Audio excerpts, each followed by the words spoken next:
Слава Ісу! Ви ще дивите програму «Грати песик, дужка гривня, знак питання $0». Я є її ведучий Майкл Щур. В'йо до новин. Терміново. Робот відчинив двері.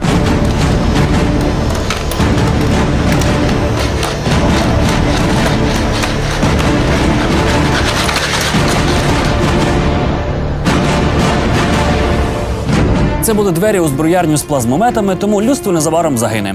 А поки не загинуло, давайте, як завжди, витрачати час на обговорення чужих факапів. І до новин депортації з елементами депривації, схожої на репатріацію, яка декому здалась телепортацією. Всі одразу подумали про стагнацію та профанацію. Найбільш вразливі побігли робити вакцинацію, а дехто епіляцію, хоча офіційно все це виявилось реадмісією. З третьої спроби екс-президента Грузії та екс-очільника Одещини таки вислали з України. Спершу вони кладуть на підлогу когось із відвідувачів. Пізніше виводять самого Саакашвілі. Як згодом з'ясується, це прикордонники. Чому саме прикордонники проводили затримання Саакашвілі у Києві в ресторані «Сулугуні»?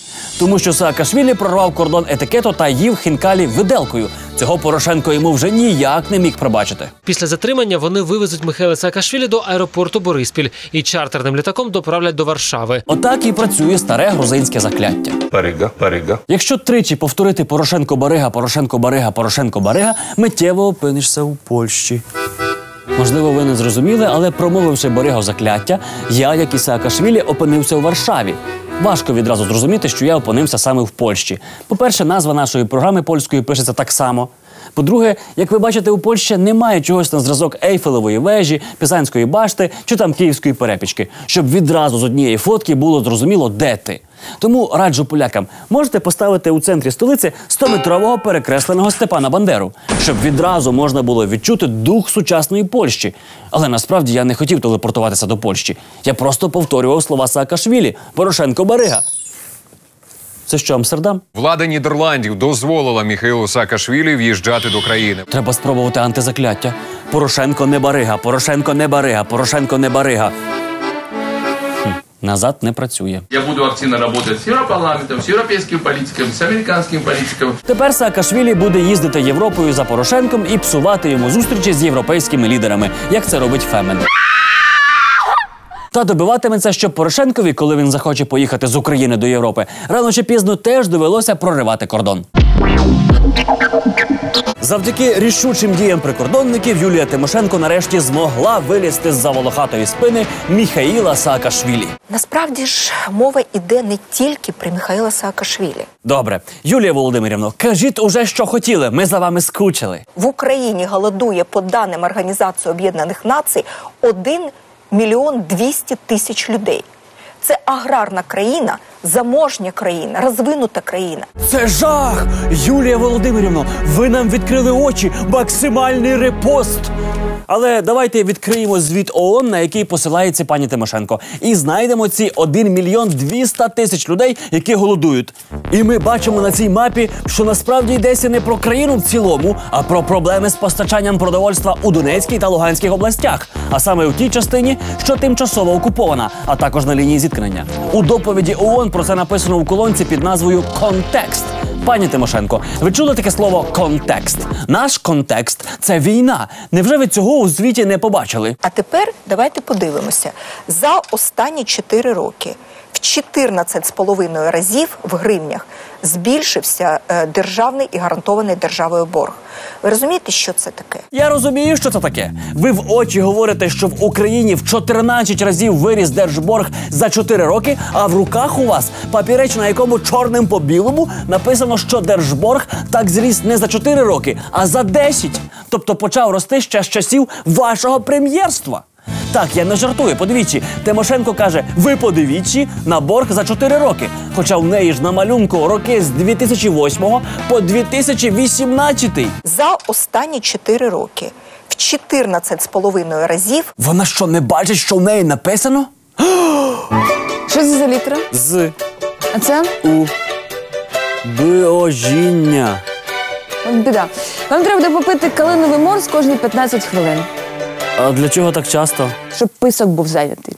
Ви скажете, та ну, все вона бачить, просто вона дуже переконливий маніпулятор, до чого тут проблеми з зором взагалі? А ми вам на це відповімо чітким і твердим «так». Ви праві? Ми маємо найбідніших людей в світі, і ми маємо найнижчий рівень життя людей за всі 26 років. Найнижчий рівень життя за 26 років? Тобто гірше, ніж у 90-ті? Найбідніші люди у світі? Бідніші за мешканців С'єра-Леоне? Правда? Насправді, Юлія Володимирівна все бачить, але брутально маніпулює і відверто бреше.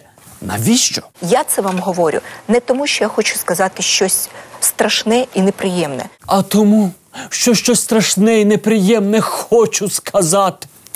Коли так безжально маніпулюєш, то будь готовий, що хтось візьме твій виступ і так його спотворить, що вийде ще більша маячня, ніж оригінал.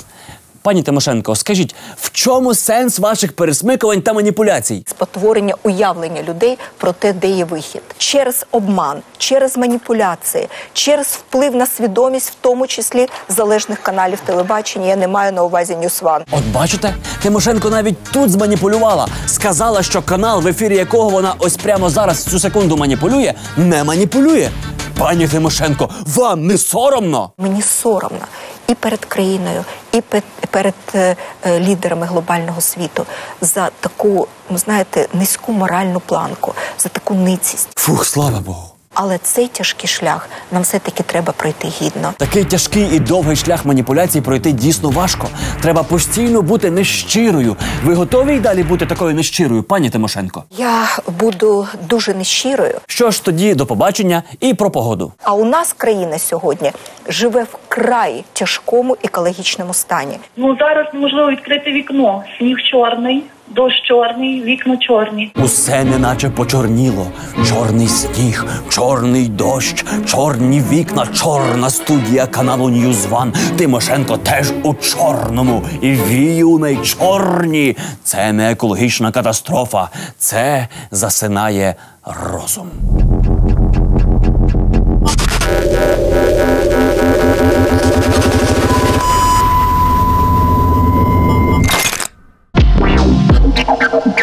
У Києві урочисто відкрилася фотовиставка «75 відтінків Олега Ляшка».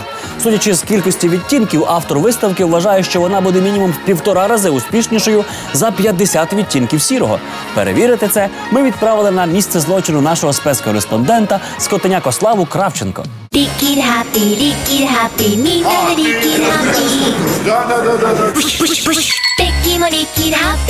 Виставка відкрилась в Центрі сучасного мистецтва, тому що діяльність Ляшка – це більше епатажна творчість, ніж політика. Автор всіх фото на цій виставці – Осман Карімов, єдиний офіційний фотограф Олега Ляшка. Ляшко настільки радикальний політик, що навіть селфі йому робить окрема людина. Навіщо ви сюди прийшли? Ви що, Ляшка не бачили?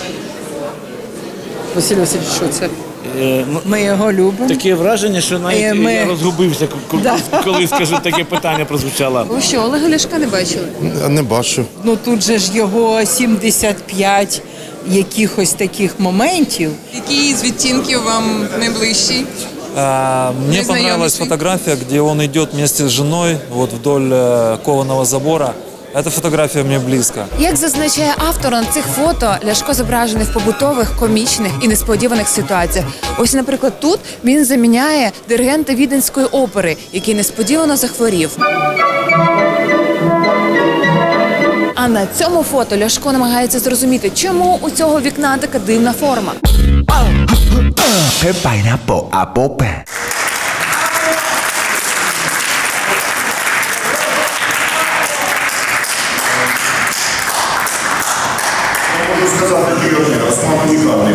Зараз ви бачите, як на фотовиставці Олега Ляшка відбувається фотосесія Олега Ляшка для наступної виставки.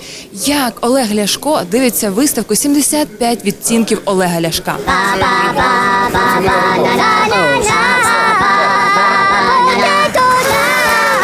Яку б з них додому забрали собі? А в мене є 2 фотографії з тих, які є тут. Висять в кабінеті, де я більше часу, ніж вдома. І що, вони надихають вас? Так, да. Пішли покажу. Ну, покажіть. Дивіться, а я б оцю, дивіться, яка гарна. От взагалі надихає, така позитивна. Це ж серйозніше. А от цей портрет мені Осман подарував, і тільки в мене більше. Він тричі на півстіни, такий кут лічності в кабінеті трошки. Дивитись на Олега Ляшка – це все одно, що танцювати про архітектуру. Його треба слухати. Тому чекаємо альбом «75 нот Олега Ляшка». Ви Ляшко? Так, дуже Ляшко. Чим докажете? Справжній Ляшко. I have a pen, I have a pen, long pen. Справжній Ляшко. З якою б інтонацією справжній Ляшко сказав он на тій фотографії з котенята? Ну, з такою, скотеняки. Скажіть, будь ласка, чи планується випускати 75 нот Ляшко, наприклад? Так, я думаю, що для цього є всі шанси. Я вмію з дитинства з великим задоволенням співаю. І Лозовий мене все агітує, і Росіта агітує, щоб ми випустили альбом аудіодисків. Скажіть, будь ласка, і останнє питання. Чому на цій фотовиставці не представлений один з найпопулярніших відтінків Ляшко, бордовий, коли вас відправили в нокаут? Мене в нокаут? Коли мене відправили в нокаут? Це неможливо. Мене відправити в нокаут, я встав і дав здачі.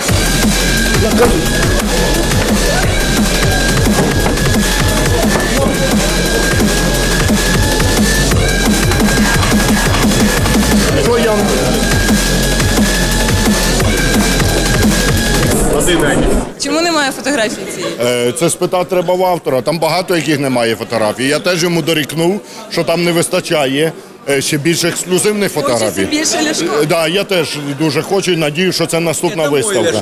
От такой.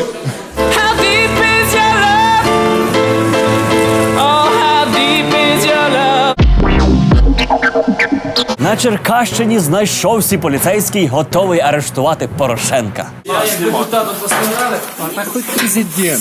Цей вияв професійної хоробрості стався під час затримання депутата Черкаської обласної ради Віталія Чміля, який втікав від поліції, а потім відмовлявся проходити тест на алкоголь. Свободівець рухався нічним містом і відмовлявся зупинити авто на вимогу правоохоронців. Свободівець – це не від назви політичної партії «Свобода», це від відчуття повної свободи їхати п'яним на авто. Доїхавши додому, обранець полишив автівку та намагався зайти до квартири. Побіля під'їзду його наздогнали полісмени. Це ви мені чините опір? Хто ви такі?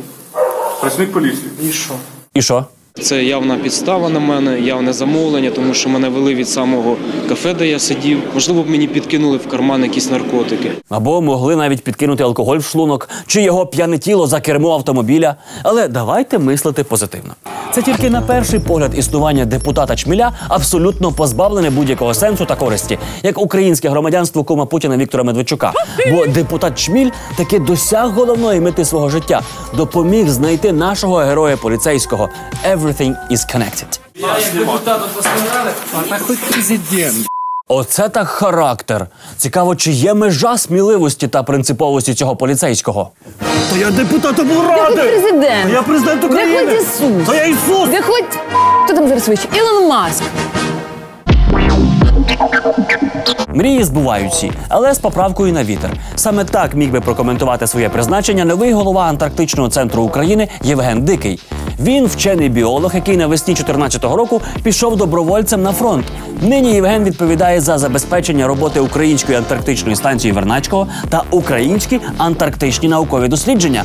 Ми зустрілися з ним, аби нарешті прямо і відверто спитати, чим відрізняється Арктика від Антарктики? Отже, ми зараз в гостях в Антарктичному центрі. Так і називається? Український національний антарктичний науковий центр. Я дуже радий, що ви нас запросили, ми до вас напросилися. Можна ще вашу пораду, як навчитися не плутати Арктику з Антарктикою і запам'ятати, яка з яких на якому полюсі? Чи якась у вас внутрішня порада, отак як там, де серце, там ліво? Арктика – білі ведмеді, Антарктика – пінгвіни. Ви мене заплутали ще більше. Окей. Да, і разом вони не добре, зустрічаються. спробуємо. От якщо отаке, то це Антарктика, однозначно. Це Антарктика. А якщо білий ведмедь, то це Арктика і треба тікати. Це Арктика там, Антарктика там. Саме так. Чому ви погодились на цю посаду? Я завжди мріяв про дослідження в Антарктиді, але ніколи не думав, що мені доведеться заходити в ролі кризового менеджера.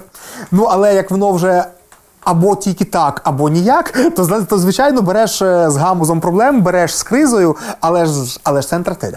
Тобто ви хотіли бути науковцем, а вийшли, що ви тепер директор, керівник. Справа в тому, що за великим рахунком я все життя мріяв про одне. Я хотів просто бути вченим, біологом в нормальній країні. А оскільки з нормальною країною якось від народження, я ще в Радянському Союзі народився, якось трохи сі не склало, то регулярно доводилося від того, чим я завжди любив займатися, регулярно відволікатись там на різні там революції, війни. На перебудову країни. На те, щоб все ж таки створити її, якщо не геть нормально, то хоч трохи наближено. Ну, отут такий локальний прояв абсолютно того самого. Що ви будете робити от в цьому центрі? Мені Шлупаку в дослідженнях в Антарктиді, який плутає Антарктиду і Арктику, поясніть, найцікавіше, що може бути для мене. Окей, тоді почнемо якраз з Арктики. Виявляється, уряд Канади дуже зацікавлений співпраці з нами, бо в них дуже гарно покрита мережею дослідницьких станцій Арктика, але немає своєї антарктичної станції. В нас зараз прямо протилежна ситуація. Ну, сам Бог волів кооперуватися і наших вчених запускати туди до Арктики, а канадійців запрошувати через нашу станцію до Антарктики. Далі я вважаю для себе критичним просто питанням відновлення нашого наукового флоту. Справа в тому, що коли британці продавали станцію Фарадей, яка тепер наш Вернадський, вони формально не мали права її подарувати, вони її за 1 фунт стерлінгів, який там наразі заламінований на столі в кают-компанії, продавали станцію. То не ми одні були бажаючі на той товар. Там було, я не пам'ятаю точно, що, здається, не менше 8 країн претендували на це. І ми тоді виграли тендер за рахунок того, що ми мали науковий флот. Ми продемонстрували, що в нас купа кораблів, які лишилися після здобуття незалежності від союзного флоту. Тобто нам є чим туди ходити, але нема куди ходити, бо Росія віджала всі ті станції, які були загальнорадянськими. А натомість шмат флоту в нас тоді був. І саме тому британці обрали нас. Що, воно пазлик ніби складався, тобто у вас є кораблі, от вам станція. Нашу частину пазлика, наш флот ми знищили. Знищили абсолютно нездарно. Частина кораблів була просто продана в абсолютно корупційні способи. Тобто їх арештовували в портах третіх країн, їх здавали в оренду, а потім за борги орендарів арештовували і виставляли на продаж. Я хочу повернути нам наш флот. Наразі єдиний практичний спосіб цього досягти – це той, в який ми отримали станцію. Тобто, перепрошую, наклянчити... Британців. Добре, в нас є станція, може вона флот. От, ви абсолютно праві. Наклянчити в когось із країн Великої Сімки, які час від часу заміняють ті кораблі, які для наших потреб ще були дуже навіть добрими, років 20 би попрацювали, а вони їх зараз заміняють просто вже на нове покоління. Це такі абсолютно хай-текові, космічні, можна сказати, криголами. Ні для кого не таємниця, що у 2048 році закінчується період дії нинішніх договорів про Антарктику. І чи будуть вони подовжені? Ну, складне питання, невідомо. Якщо ні, то там почнеться, скажімо, розподіл ресурсів, там почнуть щось видобувати, як на інших неміжнародних територіях. А які там є ресурси? І, власне, доступ. Зараз добувають тільки біологічні, зараз ловлять тільки рибу, але ж там є величезна кількість мінеральних ресурсів. І ті країни, які мають там станції, вони, власне, матимуть доступ до цього пирога. Тобто, за великим рахунком, ця станція – це така одна з нечисленних в нашій історії, але таких правильних стратегічних інвестицій. З тим, щоб ми потім не пасли задніх, а мали такий же доступ, як повноцінні розвинені країни. Чи немає ризику, що російські науковці прийдуть і скажуть, що це наша станція, і у вас тут російську мову забороняють? Ні. Тут отам москаликам ловити абсолютно нічого.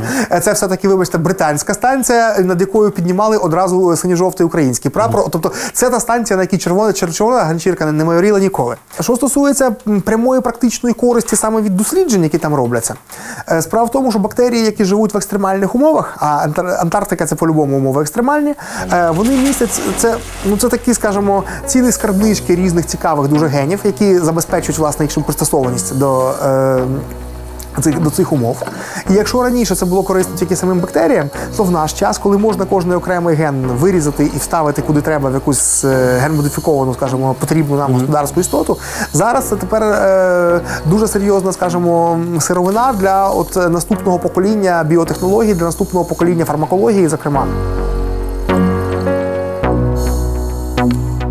А для чого вам особисто займатися цим центром? От вам особисто, що ви хочете, ну, крім того, щоб попасти на станцію громадську? Ну, пам'ятаєте той класичний анекдот про Ребе, в якого запитували, для чого в іудаїзмі роблять обрізання? Во-первых, це красиво. Власне, це не дає. Шкода. Насправді це, ну, скажімо так, якщо ти, в принципі, на всю голову вчений, то це, ви ж розумієте, що вчені це, в принципі, трошки не сповна розуму люди. Точніше, воно з якоїсь одної сторони сповна, і навіть дуже сповна, але, відповідно, за рахунок ряду інших, більш практичних опцій, це завжди так. Тобто, якщо ти вже на всю голову вчений, то такі речі, як Арктика, Антарктика, там, Еверест, космос, вони просто не можуть тебе не захоплювати, глибини океану, вони не можуть тебе не кликати. Тобто, ну... Пане Євгене, дякую. Дякую за розмову. Навзаєм. Містечко Мала Виска на Кіровоградщині. 15-річний Микола Завітренко зі своєю подругою сиділи у дерев'яному будиночку на дитячому майданчику. У будиночок хотіла залізти 5-річна дитина, але побачила там підлітків та вдарила хлопця по нозі. Я справді маю це читати? Так, бо там далі пришестя Антихриста.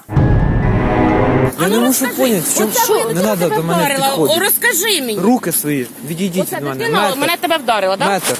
Да. Чого ти заліз у домік? Вона хотіла в домік зайти. Я теж хочу. Я теж хочу. Поставили для дітей. Мені 15 років, я подросток. Буквально за лічені хвилини фарс перетворився на трагедію. Спочатку хлопець поспілкувався з інтелігентними батьками дитини. За якими цими? А ти скудова виліз! Потім виявилося, що 5-річна дитина вешталася вночі по майданчиках, доки батьки заливали горлянку на лавці. Можливо, шукала собі новий дім? Я показую, що ви розпиваєте в общественному місці спиртні напої з дитиною. На піку дорослих аргументацій нарешті приїхали копи. Але краще не стало. Не знімати! Чого? Це не дозволено знімати. В Конституції не дозволено знімати. Дивіться. В Конституції такого немає. Є. Немає. Є, ви учишся. Я учуся. Підійдіть, будь ласка. Я вже другий рік вчу правознавство. Чую дуже добре. Ти ба, який грамотний. Хлопець явно передозувався громадським активізмом. Всі ж знають, що в Конституції в першій же статті написано «ні п'яних, ні поліцію знімати не можна». Особливо, якщо вони в одній команді. Миколайович, що ви хочете, скажіть, будь ласка? Я хочу. Праздник такий, всі віддихають. Скажіть, що ви хочете? Не можна нормально поговорити. Вони розпивали алкогольні напої. Не бачу я не бачу. А на відео вам недостатньо? Недостатньо? Ви розумієте, я вам пояснюю це, що не є доказом відео. Чого? Тому що я не знаю чого. Якби поліцейських нагороджували позачерговими званнями за толерантність до адміністративних правопорушень, патрульні з Малої Виски вже б ходили в генералах. І за вас люди уходять додому, вони не можуть спокійно біля йолочки погуляти. Вони не можуть пити алкогольні напої при дітях в суспільному місці. Це моя проблема, я тут живу. Бентежна деталь.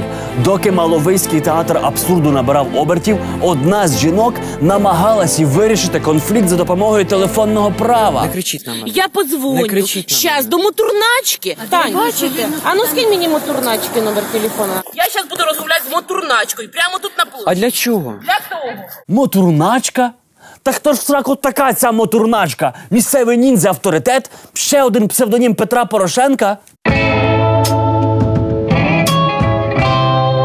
Better Call мотурначка.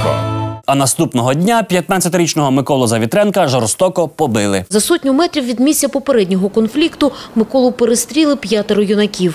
Вони мене побили ногами, потім примусили встати на коліна і сказати на камеру: «Жанна, прости». Це одна із тих. В цьому місці історія вечірніх розваг у парку відпочинку стає несмішною. Зі струсом мозку, розсіченими ранами обличчя, школяр майже місяць пролежав у лікарні. Його мати розповідає, батьки агресорів спочатку вибачились і навіть, як і обіцяли, компенсували вартість лікування. Поліція вмовляє мати хлопця забрати заяву про побиття Миколи, а мотурначки подають позов за вимагання грошей тих, що пішли на лікування хлопця. А у місцевому відділі освіти почали звинувачувати в усьому побитого хлопця. Бо за 10 років він поміняв 3 школи, і проблема, на їхню думку, у ньому самому. Більше все-таки увагу на таких дітей потрібно звертати, бо якась є причина, що дитина, чи то лі ця причина десь лежить глибоко в батьках, можливо, десь в психіці самої дитини. Якщо ти 2 роки у школі вчив правознавство і намагаєшся його застосовувати на практиці, просто знай, за будь-яким рогом тебе вже чекає компанія знавців Конституції на підпитку, наряд сліпих копів та таємнича і неумолима мотурначка. Вони будуть тягнути до тебе руки, верещати та кричати, що вони дорослі, і лупцювати Конституцію, поки ти не впадеш на коліна, а потім скажеш, що проблема у твоїй психіці. Наш експерт з інклюзивності Дмитро Щебетюк дуже любить спорт. Він займається плаванням та стрільбою з лука, але життя – складна штука. Інколи потрібно не тільки догнати у воді, вцілити здалеку, але й заколоти у ближньому бою. Опановувати нові для себе навики він поїхав до спортсменів-фехтувальників з української паралімпійської збірної. Я нічого не знаю про фехтування, крім одного. Коли не працює пульт від телевізора, всі ми стаємо трохи фехтувальниками. І сьогодні я хочу познайомити вас з українською паралімпійською збірною з фехтування. А допоможе мені в цьому Антон Дацько, паралімпійський чемпіон 2016 року. Ну, здорово, Антон. Привіт, Діма. Я думаю, що фехтування – це, мабуть, єдиний вид спорту, в який можна прийти просто і повтикати. Дійсно, коли ти сидиш, тебе накололи, і ти роздівся, пішов додому. Напевно, більшість наших глядачів, як і я, насправді думають, що фехтування, знаєш, це там біжиш, от у тебе зараз рапір, от це рапіра, так? Так, рапіра. Рапіра, і ти біжиш, просто крутиш, і так відбувається змагання з фехтування. Але насправді все відбувається не так. Тобто ви не влаштовуєте рицарські турніри на бойових колісницях? Звичайно, ні. Техніка безпеки понад усе. Дуже часто, коли нас питають, що таке фехтування, чим ти займаєшся? Чим ти займаєшся? Фехтуванням на колясках. І всі питаються, а як ви пересуваєтесь на доріжці? Насправді в нас є спеціальна платформа, де кріпиться візок. І ми статично закріплені на доріжці і рухаємося тільки завдяки корпусу. Ви зараз тут на зборах. До чого саме готуєтесь? Готуємося до етапу Кубка світу. Починається новий рік. Дуже важливий рік, тому що вже в вересні місяці починається відбір на Паралімпійські ігри в Токіо. Я хочу тобі запропонувати пройти такий майстер-клас. Ти зможеш поколоти. Класно. Твоє завдання – стати правою рукою до мішені. От так, щоб грань була зверху. І притискаєш гайку і фіксуєш укол. Ти коли колеш, ти повинен зжимати при уколі пальці, щоб в тебе укол був вправо вверх має йти. Оп. Рука в тебе. Не спіши, легенько. Руку піднімаєш вверх. Руку старайся не піднімати. Ну, у мене тоді, якщо дивиться, раз нормально. Ні. Ага. То не все так просто, як здається. Ну, звичайно. Надіваємо маски. А якщо одягнути дві, то варто остерігатися, щоб не забили газетами або капцями. Дивися, Діма, це є платформа спеціальна, на якій кріпляться спортивні візки. За допомогою всяких там карабінів.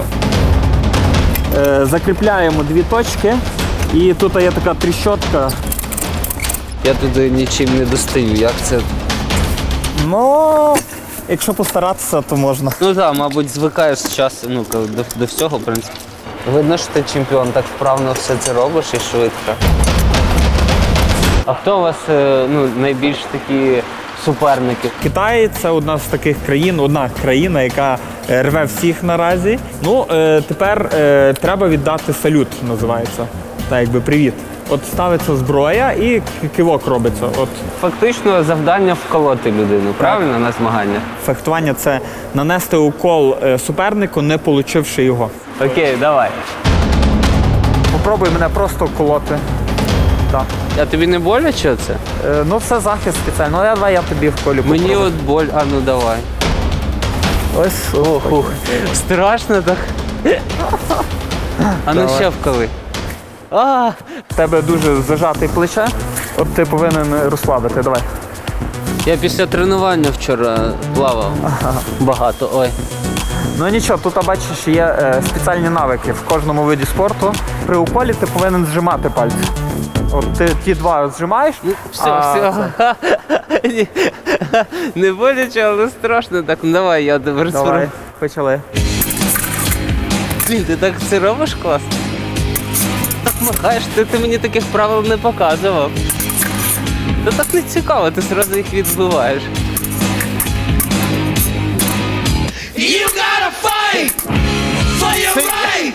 Я не знаю, що робити, ти якось робиш так непонятно, я не знаю, як реагувати. Ну, Діма, відкрию тобі таємницю, що більше половини тих учасників, які були на зборі, так само не знають, що зі мною робити.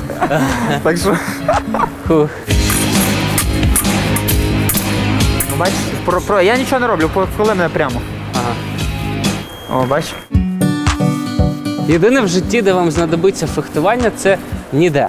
Жартую, звичайно, бо якщо вам доведеться вже відбиватися від бродячих псів дрючком, то робити це треба вишукано, елегантно і з досконалою пластикою. Антон, в чому для тебе є сенс життя? Я думаю, сенс життя – це досягати найвищого, перемагати себе і ставити найкращі цілі. Але особисто для тебе це бути найкращим в чомусь одному. Так що йди, Діма, поплавай. У кожної людини є такий знайомий, який дуже погано жартує, і йому ніхто про це не каже. Тепер такий знайомий є і у глядачів 112 каналу. Це Вадим Рабінович. В кінці своєї суцільно-популістичної програми він щоразу розповідає анекдот. Холодно на улице как-то, поэтому давайте такой анекдот расскажу маленький, чтобы все-таки сгладить ситуацию. Передача «Хто кому Рабінович» – єдина програма на телебаченні, яка завжди закінчується погано. Я обычно закрываю таким каким-то коротким анекдотом. Давайте такой примерно. Скажите, вы интересуетесь политикой? Он говорит, конечно. Актив или пассив? Он говорит, в смысле как? Ну, в смысле, говорит, депутат или просто у телевизора сидите?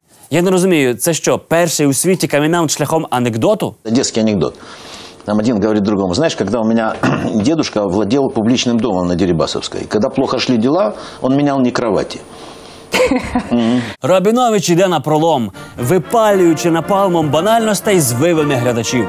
Бере сивий та бородатий анекдот про ліжка у будинку розпусти і додає, що цей анекдот одеський. Готово. На корпоративе всегда платят дважды тому, кто снимает, фотографу. Сначала для того, чтобы он снял корпоратив, а потом, чтобы стер все, что он понаснимал. А якщо ви на корпоративі не заплатите ніяких грошей, то для вас буде жартувати Вадим Рабінович безкоштовними жартами з останньої сторінки газети «Ваша дача». Поэтому, знаете, давайте все-таки закончу там замечательным анекдотом, который я прочитал в Одесской газете. За 1823 рік. Я вижу, меня сейчас выгонят с эфира, поэтому...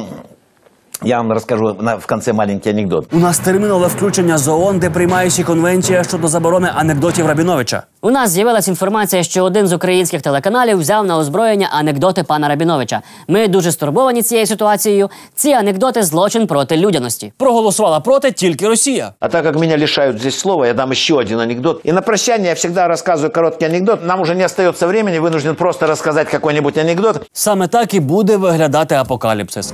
Вже не залишиться часу. Ми подивимось в обличчя неминучій смерті, і вона на прощання розкаже нам анекдот від Рабіновича. Кінець. Муж возвращается поздно ночью, часа в 2-3 домой, открывает дверь, жена его так стоит, ждет, он говорит, дорогая, ты никогда не угадаешь, где я был. Она говорит, я-то угадаю, но сначала послушаю твою версию. Вадиме Зіновійовичу, щоб ваші анекдоти були не такими бородатими, робіть як Монатік. Він не просто переспівав стару пісню Джаміроквай.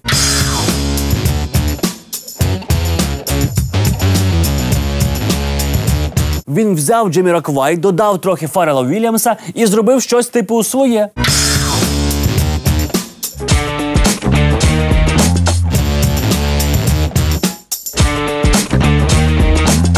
От і ви осучаснюєте свої старі анекдоти. Додайте трошки рекурсії, метамемів та постіронії. Ось вам анекдот, пане Вадиме. Заходить Рабінович в одеський бар, а бармен йому і каже. Ось вам анекдот, пане Вадиме. Заходить Рабінович в одеський бар, а бармен йому і каже. Ось вам анекдот, пане Вадиме. Заходить Рабінович в одеський бар, а бармен йому і каже. Ось вам анекдот, пане Вадиме. Заходить Рабінович в одеський бар, а бармен йому і каже.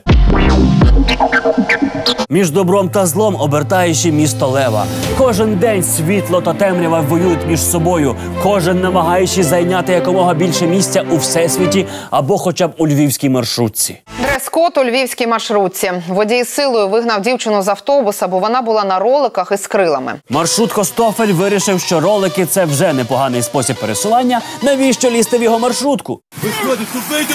Я вас знімаю на відео. Викинув Янгола з маршрутки прямісінько у чистилище міських доріг.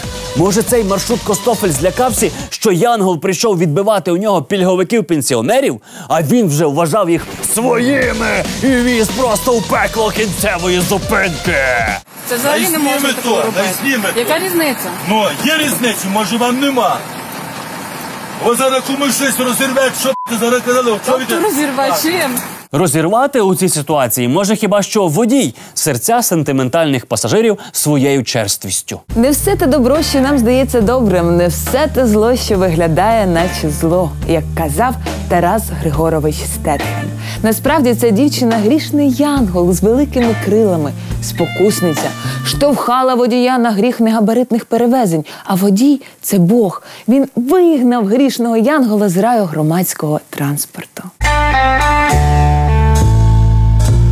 Можливо, водій боявся, що грішний янгол підштовхне його на ще більший гріх – увімкнути шансон у салоні, від'їжджати від зупинки перед носом пенсіонерів, вести людей як картоплю. Свята людина. Мені дзвонили з раю, казали, що від них втік найкрасивіший янгол. Мені дзвонили з пекла, питали, чи не бачила я чорта з вусами в окулярах. Яка гостра на язик, твоїй мамі зять не потрібен? Моїй мамі потрібен хоч один смішний панчлайн в цьому сюжеті. І сьогодні у нашому музичному лайві гурт «Єйо». Раніше вони називались «Єйо», але тепер вони придумали кращу назву – «Єйо». Привіт, ви гурт «Єйо». Так, привіт. Чому ви називаєте себе експериментальний поп? Що у вас експериментального є? Ми ніколи не юзаємо якісь такі тривіальні методи. Тобто у нас замість басу може бути вокал нашого драмера, ось, або взагалі може не бути баса, якщо нам... Він замість басу може бути? Так, у нас замість басу сказати? У нас є пісня «Хав'єр» і там... Я не вмію. Там нічого незвичайного, там... Я думаю, в нього буде голос такий, там нічого незвичайного. Там обработка робить. А я роблю там, типу, пум-пум-пум-пум-пум-пум-пум. Вау, ти вмієш так ротом робити? Так, це підчимо, і воно так додає низьких частот, і це у нас бас. Яку пісню сьогодні будете грати? Ми будемо грати... Він перший був. Молодець, ти переміг в цьому конкурсі, хто швидше відповість на моє питання. Окей, зустрічайте, слухайте гурт «Єйо» і пісня «Дзен».